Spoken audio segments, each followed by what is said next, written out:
வடகிழக்கு பருவமழை எதிர்கொள்ள எடுக்கப்பட்டு வரக்கூடிய முன்னெச்சரிக்கை நடவடிக்கைகள் குறித்து ஆய்வுக் கூட்டம் சென்னை ரிப்பன் மாளிகையில் நடைபெற்று வருகிறது.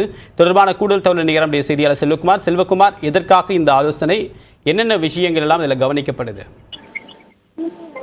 வடகிழக்கு பருவமழையை முன்னிட்டு சென்னை மாநகரம் முழுக்க எடுக்கப்பட்டிருக்கக்கூடிய முன்னெச்சரிக்கை நடவடிக்கைகள் என்ன என்பது குறித்த ஒரு விரிவான ஆய்வுக் கூட்டம் அமைச்சர்கள் உதயநிதி ஸ்டாலின், KN நேரு, ஏவா வேலு, சேகர் பாபு மற்றும் மா சுப்பிரமணியன் உள்ளிட்ட அமைச்சர்கள் பங்கேற்றிருக்கிறார்கள். அதே போல சென்னை மாநகர மேயர், பல்வேறு துறை சார்ந்த நெடுஞ்சாலைத்துறை, நீர்வளத்துறை, வருவாய்த்துறை, பேரிடர் மேலாண்மை, மெட்ரோ ரயில் நிர்வாகம் உள்ளிட்ட பல்வேறு துறையினுடைய செயலாளர்கள், அரசு உயர் அதிகாரிகள் பங்கேற்றிருக்கிறார்கள்.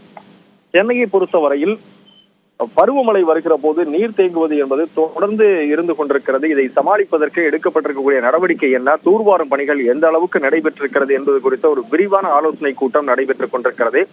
அதில் சட்டமன்ற நாடாளுமன்ற உறுப்பினர்களும் பங்கேற்றிருக்கிறார்கள். அதில் குறிப்பாக நாடாளுமன்ற உறுப்பினர் தயாநிதி மாறன் பேசுகிற போது, இன்னமும் வட சென்னையினுடைய பல பகுதிகளில் பார்க்கிற போது மழை நீர் தேங்கி நிற்கிறது, மக்கள் எங்களை கேள்வி கேட்கிறார்கள், இன்னமும் எத்தனை ஆண்டுகள் தான் இதை முடிப்பதற்கு திட்டமிட்டிருக்கிறீர்கள் என்ற கேள்விகளை அதிகாரிகள் மத்தியில் முன்வைத்துக் கொண்டிருக்கிறார். அதே போல அமைச்சர் KN நேருவும் மழைநீர் வடிகால் பணிகள் மிகவும் துரிதமாக நடைபெற்றிருக்கிறதா என்ற கேள்வி எழுந்திருக்கிறது. ஒவ்வொரு மழையின் போதும் பொதுமக்கள் படக்கூடிய இன்னல்கள் நமக்கு பெரும் ஒரு கெட்ட பெயரை ஏற்படுத்தி தரக்கூடியதாக அமைந்திருக்கிறது. எனவே அதிகாரிகள் மெத்தன போக்கை கைவிட்டு இதை முழுமையாக விரைந்து பணிகளை முடிப்பதற்கு தேவையான நடவடிக்கை எடுக்க வேண்டும் என்று வலியுறுத்தி வருகிறார். இதன் காரணமாக இந்த கூட்டத்தில் பெரிய விவாதமே நடைபெற்றுக் கொண்டிருக்கிறது. மழைநீர் வடிகால் பணிகளை பொறுத்தமட்டில் 90% பணிகள் முடிந்துவிட்டன என்று சொல்லப்பட்டாலும் கூட 2026 வரையிலும் இந்த பணிகள் நடைபெறுவதற்கான சூழல் இருக்கும் என்றே தெரிய வருகிறது.